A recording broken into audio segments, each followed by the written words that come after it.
Well guys, in today's video, I'm going to show you how you can connect your Crypto.com with your Crypto.com DeFi wallet.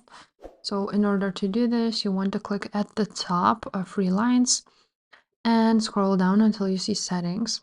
Click on settings.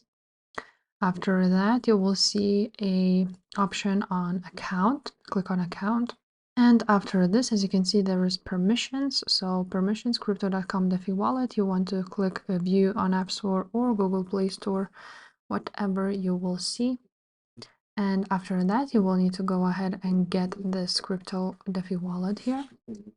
And after you have downloaded it and created a wallet or just logged into it, you want to click at the top wallet one, view settings.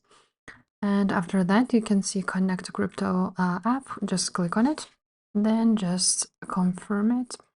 Now just enter the email you're using for Crypto.com. And just like that, you will connect your DeFi wallet. If this video was helpful, make sure to subscribe and I will see you next time. Bye.